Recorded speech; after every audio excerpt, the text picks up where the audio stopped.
Hi guys, welcome back to my channel stumps and stories. ఈరోజు మనం ఈ వీడియోలో నిన్న మధ్యాహ్నం జరిగిన GT versus DC match review గురించి మాట్లాడుకోబోతున్నాం. ఈ మ్యాచ్ టాప్ 2 టీమ్స్కి మధ్యలో జరిగింది. పాయింట్ టేబుల్లో ఉన్న టాప్ 2 టీమ్స్కి మధ్యలో ఈ మ్యాచ్ అహ్మదాబాద్లో జరిగింది. జీటీ ఫస్ట్ టాస్ గెలిచి బౌలింగ్ తీసుకుంది. డీసీ వాళ్ళు ఫస్ట్ బ్యాటింగ్కి దిగి 203 రన్స్ కొట్టారు for the loss of 8 wickets.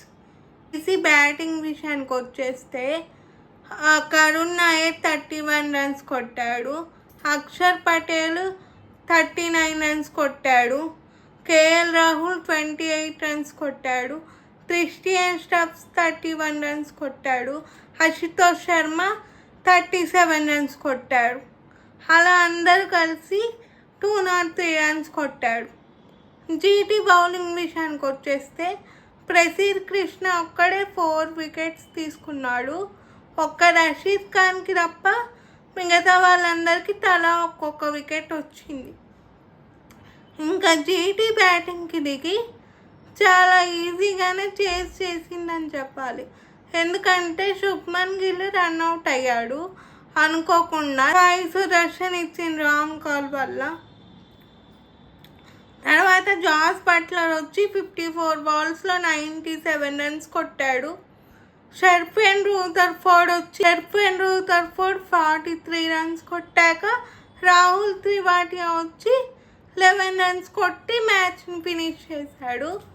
Jos Buttler century అవ్వలేదు, తను 97 నాట్ అవుట్. అదొక్కటి తప్ప జీటీ వాళ్ళు చాలా బాగా ఆడారని చెప్పాలి. ప్లేయర్ ఆఫ్ ది మ్యాచ్ కూడా జాస్ బట్లరే. ఇంకా డీసీ బౌలింగ్ విషయానికి వచ్చేస్తే కుల్దీప్ యాదవ్కి 1 వికెట్, ముఖేష్ కుమార్కి 1 వికెట్ వచ్చింది, అంతే. ఒక రన్అట్ జరిగింది. జీటీ వాళ్ళు ఫస్ట్ టైం 200+ టార్గెట్ని చేశారు. వాళ్ళ టీం ఫామ్ అయినప్పటి నుంచి ఇప్పటి వరకు ఎప్పుడూ చేయలేదు, ఇదే ఫస్ట్ టైం.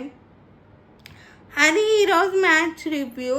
ఈ రివ్యూ కనుక మీకు నచ్చినట్టయితే లైక్ చేయండి. ఈ రివ్యూ మీకు ఎలా అనిపించిందో కామెంట్ బాక్స్లో కామెంట్ చేయండి. ఇంకా క్రికెట్ చూసే మీ ఫ్రెండ్స్కి ఈ వీడియోని షేర్ చేయండి. Please like, share and subscribe to my channel stumps and stories. Thanks for watching till the end.